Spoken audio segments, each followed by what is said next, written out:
everyone for joining Thanks for us. laughing, Mason, behind the camera. Yeah, Mason's laughing. He goes, "Oh, you guys wanted the table?" Yes, it's okay. Well, anyways, here we are.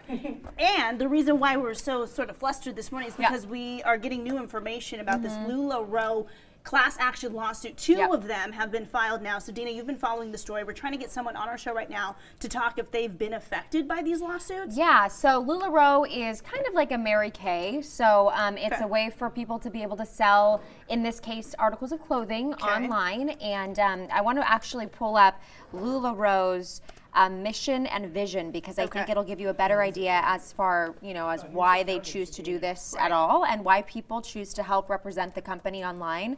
And then we'll get into these lawsuits that have been filed. Okay. So they say in their story that they exist to provide an opportunity for people to create freedom by selling comfortable, affordable, stylish clothing and offering its retailers the independence to set their own pace and schedule. So what they're saying essentially is, look, working moms out there, people who want to stay at home and be able to make your own schedule and have your independence. Yes. This is now another venture where you buy a bunch of our merchandise to then resell. And I follow a lot of different people on Facebook who are currently representatives of this company. They're repping the merchandise, they're selling it. They kind of do little fashion shows and they show the articles of clothing. It's a whole thing. Yeah, it's a whole thing. But there has been 2 class action lawsuits filed against the company, and the people who are in these lawsuits are claiming that LuLaRoe is pushing these sellers to pay for way more merchandise than they can actually sell.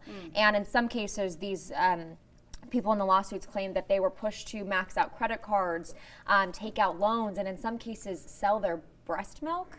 I read that. Wait, what? I did read that as well. Yes, that's at least part of what the lawsuit states. Part of LuLaRoe, or to sell it? No, this is what the lawsuit claims the people had to do. Like, to get money, if you need the money, said, hey, sell you. Do what you need to do to get the money to buy the merchandise. They had suggested Yes. do what you need to do, like, I don't know, you sell gotta do your what you gotta breast do. milk. Now, your to breast be milk. fair, LuLaRoe doesn't. I looked all over their website. They don't say anything like that. They don't Okay. tell you to max out your credit card. So I don't know where these representatives claim they got that information Maybe from the individual reps. Potentially. Because sometimes if there are point of contacts in regards to the rep. So just speculating, maybe it was a rep who said something like, "Hey, girl, you need to do what you got to do. You got some breast milk on you? Sell it." Sell it. So Yeah, you we can obviously sell these leggings. we don't like that. But now a lot of people are claiming that LuLaRoe is a pyramid scheme, and these, at least allegations, claim that the company knew that these people were forced to buy thousands of dollars of merchandise, because the whole idea is to buy in, you have to have a minimum amount that you purchase of merchandise to then sell. Now, I have a friend who wanted to remain anonymous this morning, who is a rep for LuLaRoe. And she has been waiting since the end of August to receive the merchandise that she paid for. She spent more than $8,000 on these boxes. $8,000. So we're seeing an example here of what it is that a seller's, whether they do it out of their home or out of some sort of, who knows, sometimes it literally looks like a closet where they get all of this merchandise and then they literally go on and go, okay, here, this piece, do you like it? Do you want it? Okay. Right. So my girlfriend said that she's been waiting since the end of August, and there's $8,000 worth of merchandise that has not yet arrived. So she cannot sell, obviously, the things that she doesn't yet have in her possession, and it's right before the holidays. So she's now in a really sticky situation because she's waiting for all these clothing items to get to her so she can then make the money off of it. And I have another girlfriend who said, I don't know what the pricing is for some of these items, but they said, for what they're charging us, I can only imagine that they're out of their own pocket quite a bit of money. And in the end, of course, the company is making the big bucks, right? They're just trying to get the clothes sold. Right. How you sell them, we don't know how you're going to get there, I guess. Right? And for the people who are reps of this company and others like it, we're not blaming you by any means. I mean, these are ways that people can legitimately make an income if they want to stay at home or if they need to stay at home, and I get that. For my friend in particular, she's a mom, and it works with her schedule to be able to stay home, sell these clothes, and be able to stay with her kids. But if it's true that people are really being encouraged to max out credit cards, which LuLaRoe has not stated, but the lawsuit does, then these sellers could be getting themselves into a really tough situation. Well, I'm going to play the devil's advocate side. On Instagram daily, I see maybe 30 different pages selling stuff, clothes, skin products, hair growth things. You have Instagram boutiques popping up all over the place. Right. For one consumer, me, there's no way that I can buy from all of these people. Some friends, some family. There's no way that I could support everything because it seems like the market is oversaturated. Right. So before I would even consider going into a business where I would have to sell via my social media sites in an already saturated market, I would assume that you would go in on the cautious side, not necessarily buying like $8,000 worth of stuff. Just because competition, you want to get a lay of the land. You don't want to have all this stuff when you can't even sell 2 T-shirts. You know what I mean? Right. You want to figure out how you can do it. So I just want to know how it got to the point where, hey, I'm going to start off with this, but then let me buy all of this stuff. So the buy-in, then sell it. yeah, Lisa Donnelly Cruz says she just Googled the buy-in, and I also heard this figure as well, Lisa, so thank you. And it's $5,000 to start. Woo! So you have to be able to purchase $5,000 worth of articles of clothing to have in your possession, because the whole idea is LuLaRoe and the other companies say you want to have multiple sizes and multiple styles so that you can better serve the people who are going to be visiting your page. But part of the lawsuit also claims these women, there are so many of these women and men who are selling these items that there's no way, if everyone is required to buy $5,000, there's way too much merchandise out there for the amount of people who are going to buy it, like you were saying. So that's a concern. I mean, I just look at it as if this opportunity was presented to me. I mean, and none of us are perfect people, but I would look at it and go, something seems off here. Like, it just seems like a lot of money up front when you have no idea what you're going to be able to sell. Right. And we know, I mean, I guess online shopping has skyrocketed. We know that. That's a fact. A lot of brick and mortar stores have shut down in malls. So we understand that the practice of shopping online has picked up.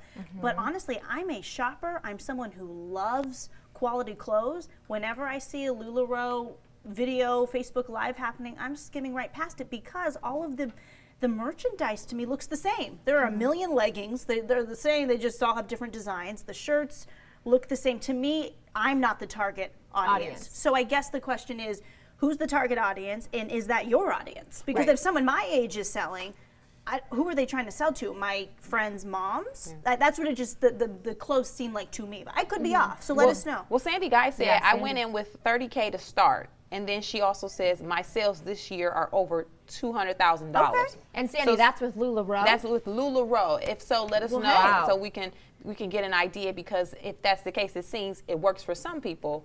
It does not work for others. And so knowing your audience, okay? If that's the case, I mean, that's one person's story. So I would like to know who your primary audience is, as Megan said, because for the people who are finding themselves in these situations where they're not able to sell, what's the successful way to do this? Are you being asked to have weekly videos, bi-weekly videos? Are you being asked to share on multiple social media platforms? I'm curious, or do they say it's all in your hands? Here's the merchandise, you be your own boss, and you figure out the way that you need to sell it. I'm wondering if they're helping these employees of theirs essentially along and guiding them. Is there a training process? Because if you're not a person that, you know, is savvy in terms of being in front of the camera and presenting items and being a seller, that's all this is based on. I mean, it's performance. I have actually dipped into one of the Facebook Lives because the girl had it really nicely set up. It looked like her closet, but it looked like a little boutique. And she was like really animated in the camera, and I thought that's what drew me in. It wasn't the merchandise. But I was intrigued by the way in which she was selling people clothes and saying, you want this item? Okay, I'm going to put it in the mail tomorrow. Like talking directly to them. Now we have a good comment I want to read from Marie Dicker Luciano. She says, I'm sorry, but when you open any business, there's a risk. You don't get to get the money back that you've missed out on or spent. Why would this be any different? You know what you're getting yourself into. So let's give it the example. Let's say you open up a restaurant. And you put $50K into a restaurant. Is this a chain, or is this something like it could be a chain, it could be a Chick-fil-A, McDonald's, it could be your own mom and pop.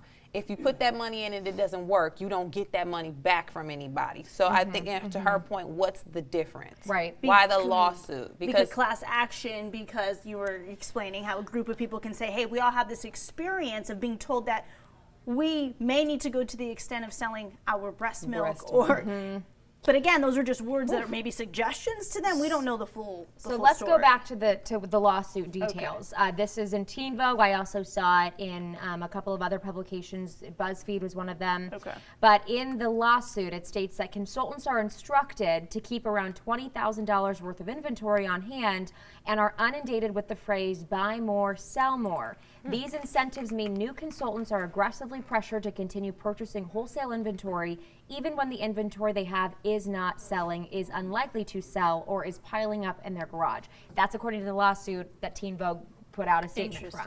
So if, Sandy, for instance, if you're someone who's so successful in this, did it take a little while to get it going? I mean, give us some tips and for the people who are out there in other business ventures like this, because I understand if you want to start your own business and you buy into something like this. I get that. I was somebody who was friends with someone who sold Arbonne for a while, and she was like, why don't you host a party? It'll be fun. You'll get some free items. So I did. I decided not to jump all the way in and dive in and start selling for them, but I know it can be very convenient for people who want to stay at home and who need to do that. Yeah. But, you know, did you feel like in the beginning, you know, were you pressured and did you put more on the line than you needed to, and then with the hope that it would turn out great in the end? And yes, there's always risk involved, but I just wonder if they're taking advantage of people who might be in a vulnerable position, you know? Well, go ahead. We have another comment from Julie Palachi. If guys, again, you know I'm going to butcher your name. You already know. It's coming from a girl named Camelia. I understand how you feel. I know the struggle. She says, I sell LuLaRoe and paid $6,500 up front for inventory and supplies. In my first 6 months, I sold $65,000 and only paid $28,000 in costs. I don't see what the fuss is about. This is amazing. This is an amazing at-home opportunity, but you actually have to work your business. She said the people who are upset are the ones who think they're just going to go live, sell thousands, and not put any in regards to footwork. Okay. So we have two people who it actually work, but it sounds like they're actually working hard for it. Aisha just chimed in, like it literally just popped up and said the company recruited with a 100% money back guarantee with free shipping back to LuLaRoe, and then they changed the policy without warning. There are thousands of women waiting on refunds with no response from the company. Again, this is according to Aisha's experience. And I think that's what happened to my friend who didn't want to say her name. Yeah. But she was under the impression she would have a 100% money back guarantee, and now she's waiting on these boxes that haven't come. And I think that that's part of it. Something changed along the way. Okay. Now, Sandy Guy, do you want to read that, Kennedy? Because I know you've been on her story here. Sandy Guy, I run a team of 60 successful LuLaRoe retailers. The ones that go out of business have good intentions, but it's about who's willing to work hard. Yeah. Okay. Go ahead. I was just going to ask, you know, so for those, now the name's out there, and we're not trying to put any added pressure on LuLaRoe here. We're waiting to hear from them as well. But share all of your stories. We're actually looking to do more on this. And so if you're somebody who would be willing to go on camera with us to talk about your positive experiences, your negative experiences, maybe you're still in it or were in this business or doing it for a different company, I think next week we're aiming to try to do an actual television story. So in the comments, let us know if you'd be interested in spending a little bit more time with us outside of Facebook and on the air, because I think it's a great conversation. And if there are tips and guidelines and ways to help you become successful, and maybe some sort of online training materials that you can grab, then I think that's great. If those don't exist, I wish they did, and I don't know from experience, but I think that would be helpful. Well, this is the time right now of being an entrepreneur, whether it's opening a brick and mortar or doing these online stores or selling things from your home. So Shelly Schmidig says, I am a unique rep for about four and a half years.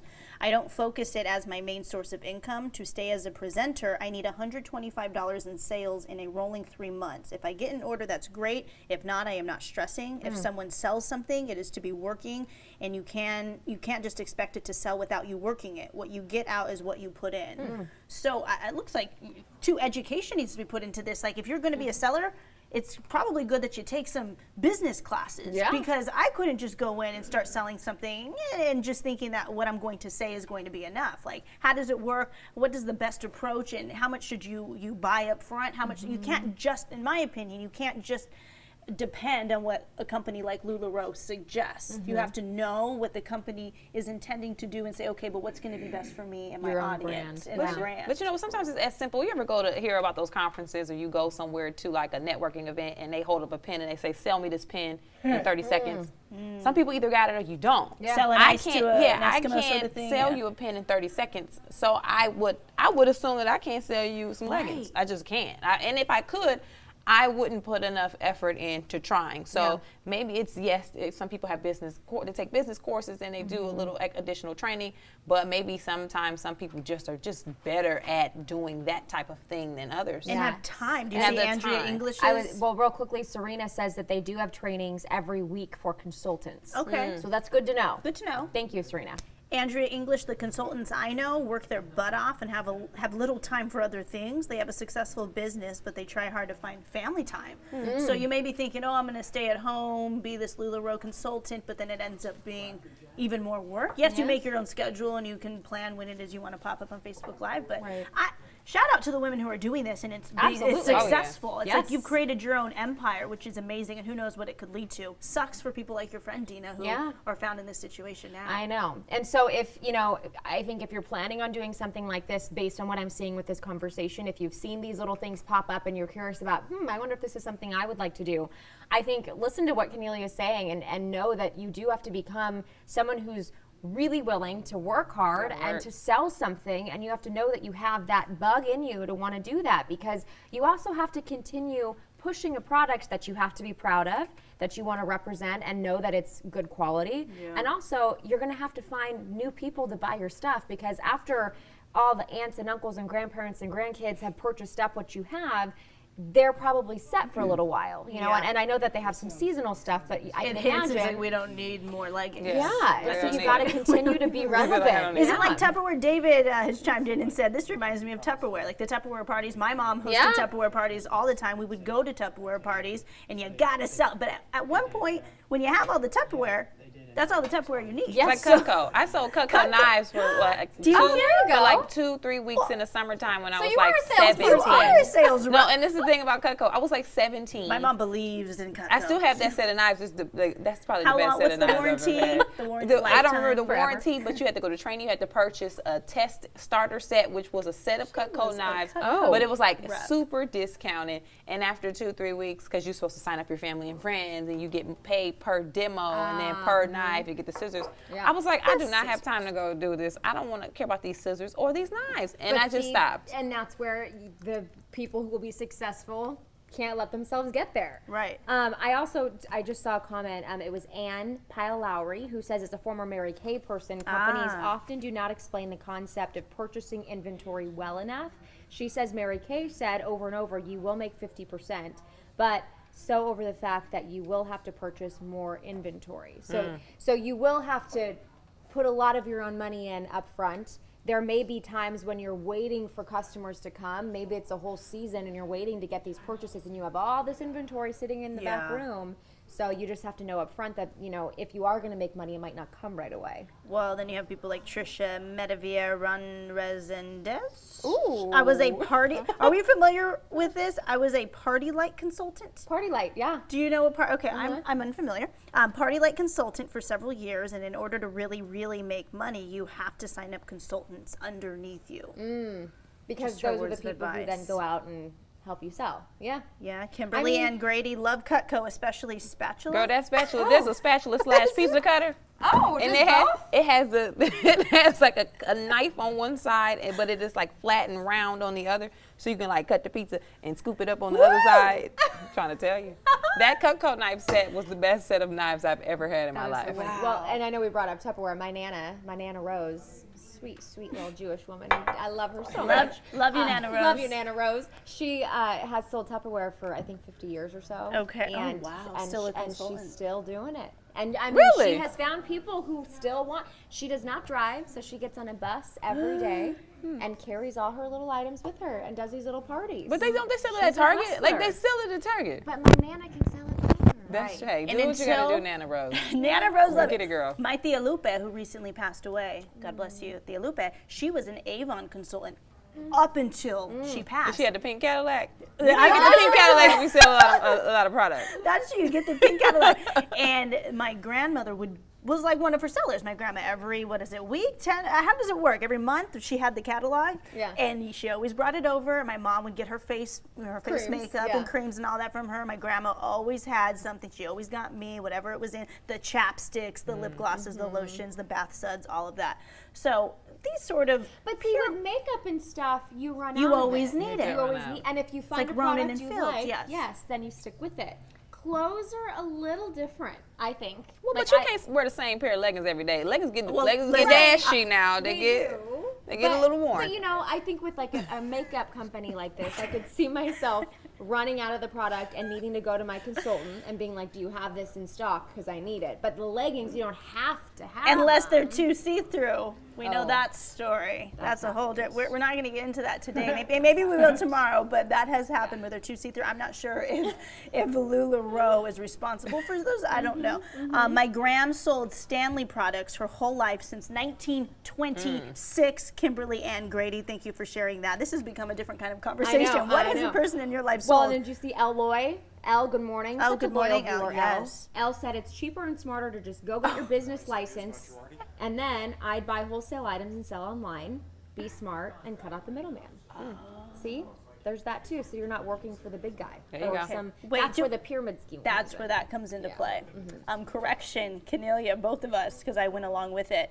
Mary Kay. Oh, that's what I thought. Is with pink the Cadillac. Oh, that's Mary Kay is pink Cadillac. You right. I remember seeing You're right. the silver Mary Kay writing on the back of it. You're right. Okay. Yeah. Thank you for calling us out. Let me get your name really quick. Who said that? Who said Kimberly that? Morgan said, what are Kirby vacuums? Kirby Kyle vacuums Lowry. are the Right, most thank you. heavy-duty vacuums. We had a Kirby that my dad had since like 81, and he finally got rid of it in like the late 90s. But it weighed like Really? 6,000 pounds. See, but they don't make things like they used to. And somebody came to the door and sold it back when Kirby vacuums were the thing. Yeah. And like to push it, you would literally have to be like, but it was the best vacuum we've ever But now had. they make things to break within 3 years. My buddy's a traveling salesman for Kirby. He travels up Oh, and down the West really? Coast. Still selling Kirby. In his own car, they pay him gas mileage and miles and everything, and he goes up and down California with Kirby vacuums. With Kirby Yeah. vacuums. Mason. That's Mason behind has the a friend camera. who sells Kirby. Kirby. All right. That's incredible. Thank you for sharing all of these stories. Yes. Yes, we will get to all this. Okay, we have about 7 minutes left. I'm like stuck. I love the throwbacks. I of, know. like, my grandpa. And keep the comments coming because we'll come back and check up on them and comment back. Yeah.